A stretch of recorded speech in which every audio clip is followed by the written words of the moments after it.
So we are going to do another round of impromptu speaking. So going to go through my daily training, and I pulled out my app that I'll be using today, and I've made a few changes, very small changes since the last session that I recorded, which will hopefully fix some of the glitches that I had with presentation mode. So let's not waste time and get into it. So I'll set a timer here to do 15 minutes of training. So I'm going to do 1 minute sessions, and I'm going to vary the vibe from shallow to deep to silly.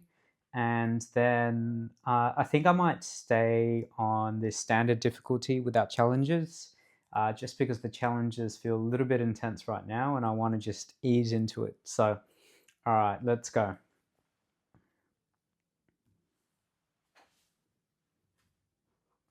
All right, my prompt is beds.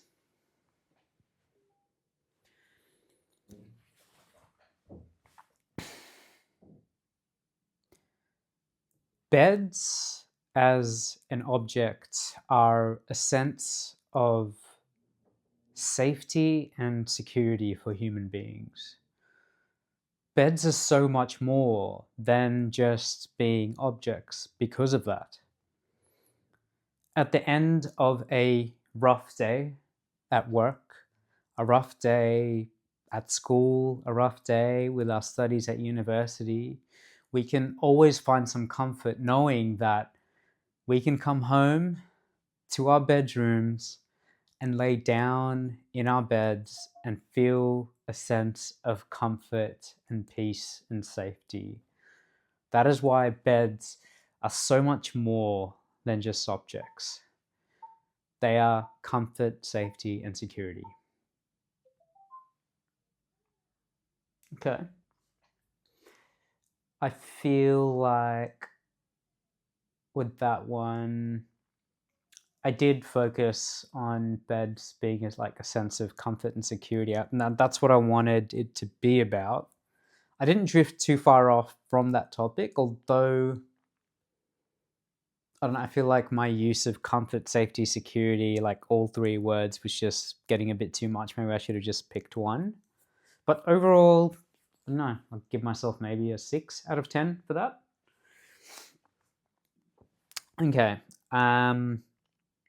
let's go shallow again, and I'll stay standard. Bottles, interesting.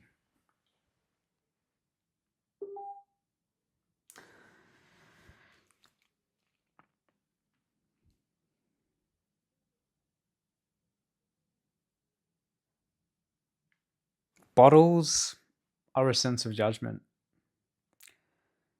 In this world where we're becoming a lot more conscious of our impact, of sustainability, people tend to judge others who have bottles of a certain material compared to bottles of other certain materials. And what I mean specifically is whenever you see someone using like a metal bottle or a stainless steel bottle over using a plastic bottle, you have this perception that that person is someone who cares more about sustainability and you respect them more for fuck no. I bombed that. I bombed that. That one was hard. See, the thing about these ones that are shallow is that even though it seems like it'll be easy because it's just one word, because the shallow setting will always spell out just one word to you, it seems easy, but because there's no, you're not given any direction, you're the one. You're the one that chooses the direction, and that's what makes it really, really hard. Because you've got about 5 seconds to decide on that direction, and as you can see in my case, I took more than 5 seconds, like more than 5 seconds to decide what I wanted to talk about. Yeah, it makes it quite challenging, but also fun. So, all right, let's take it up a notch, and we'll switch up the vibe to deeper topics. We'll keep it on standard level of difficulty. Keep it on 1 minute as well. Let's go. How do you know when you've truly forgiven someone? That is deep.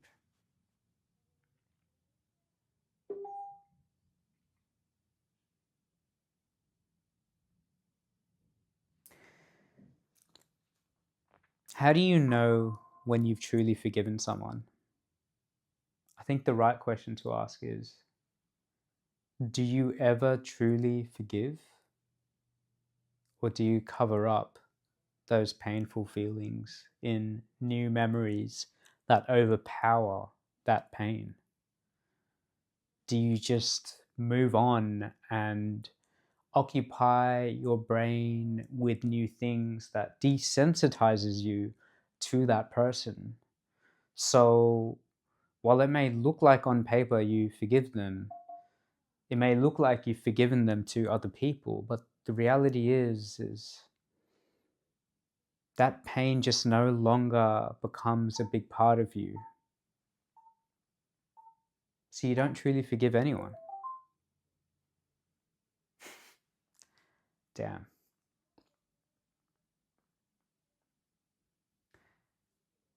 Yeah, that one's interesting. And I feel like I would need to think about that for a lot longer to see how I really feel. But I think I raised a point. I think I raised an interesting point. Keen to hear what you think about that.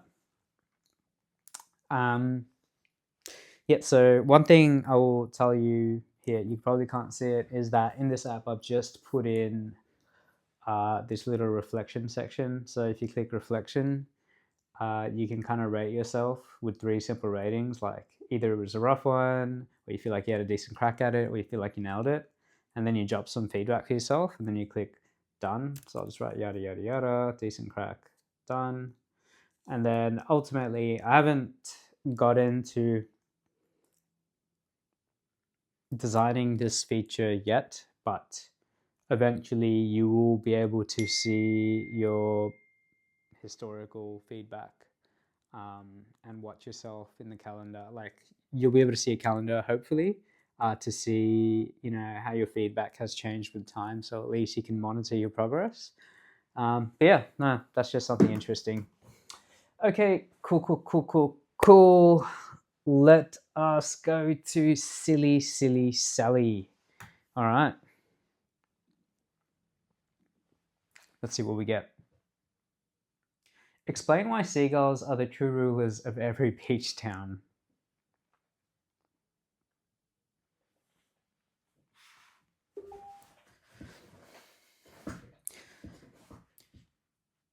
You've just gone to a Porto's and you've bought regular fries with some tomato sauce. You walk onto the beach, you sit down, you take out your fries, and you start eating them. But let me ask you this. Do you really own your fries? Seagulls fly from right and left. They come right at you. And they snatch those fries out of your filthy little hands.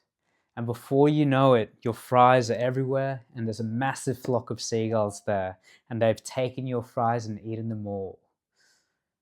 You thought those fries were yours. You thought the beach was yours to enjoy those fries, but those fries were owned by the seagulls, and that beach owned by the seagulls too. Interesting. Tapped into my creativity a bit. I feel like the story could have been a little bit better. But anyways, that was fun. That was interesting. Okay, I didn't want to do a challenge, but let's do it anyway. Okay. Let us crack on. I'm not ready. Okay. Whispers. Let silence do the work. Pause where you'd normally rush.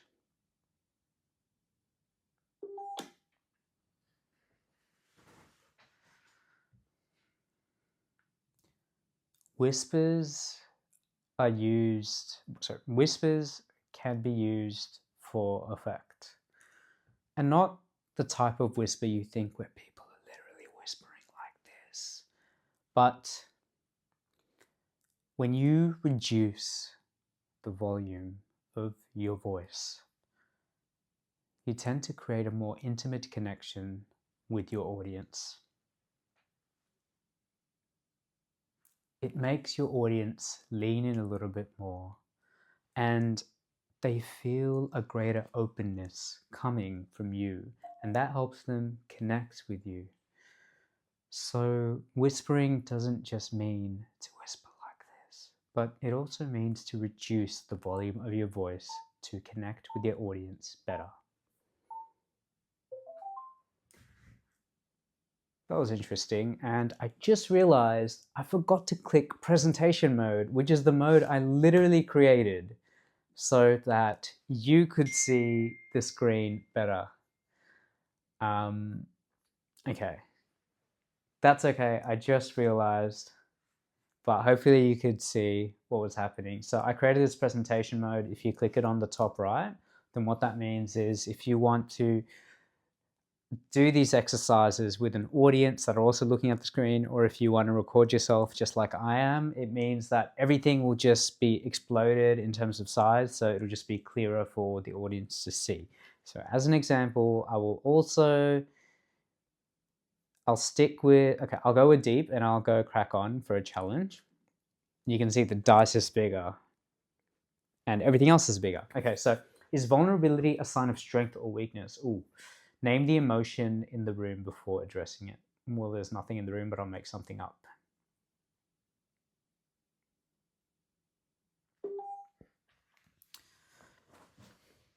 Now,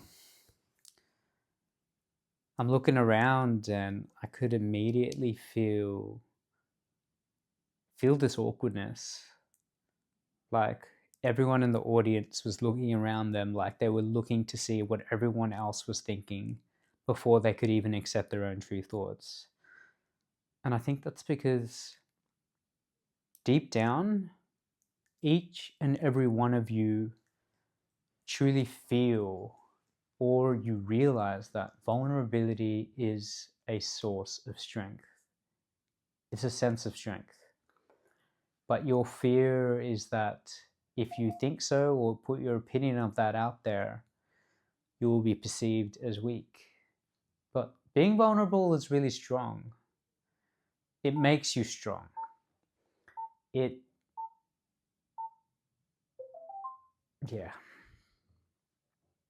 I think I got carried away with that challenge and used up most of my time. I actually I think I would have had some interesting things to say, because I genuinely think that vulnerability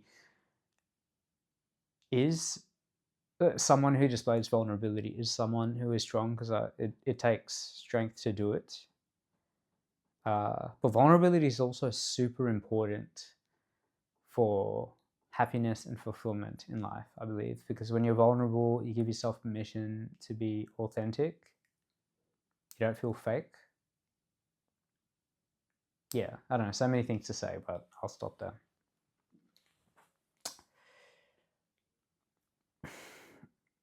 Yeah, before I finish today, I really want to have one run where it feels like, I don't know, at least an 8 out of a 10. Let's go. Let's go deep again. Let's go standard.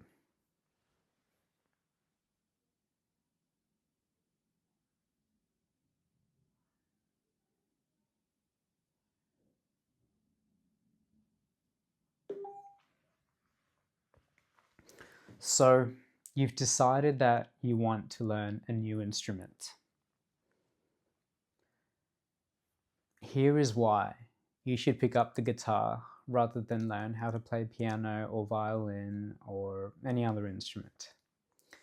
With the guitar, you can play all of your favorite musical covers, but with this benefit of the fact that you can take your guitar with you everywhere. And yes, you can take a violin with you too, but there's just something about the mobility of a guitar. Taking it out to a camping trip with friends, taking out to the park and being able to just pluck some strings and sing your favorite songs, play your favorite songs. Something about it is just so thrilling. I think there's a lot of fulfillment you can obtain from learning how to play guitar that you wouldn't be able to attain the same way from other instruments.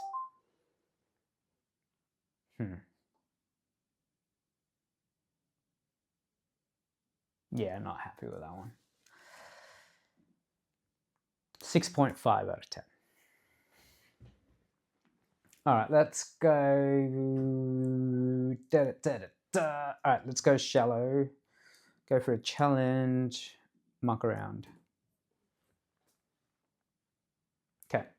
Speak like a captain steadying the crew through a storm.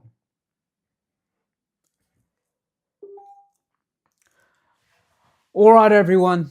The storm's coming in. We need to make sure that we are able to get through this. All right, Sally, I need you up on the sails immediately. Jonathan, I need you to get up over there and do that thing that you usually do. Michael, you got to get all the electronics off the top of the boat and get them in the cabins, because if you don't, they're all going to get damaged. So, oh, wait a minute. I just realized I missed the entire prompt. I just forgot that it was rain, and I instead just took on the challenge and didn't even focus on the prompt itself. Derp. Okay, whatever. I did it. And that was a perfect prompt to help me get over that. Don't overthink it, you goose. Thank you.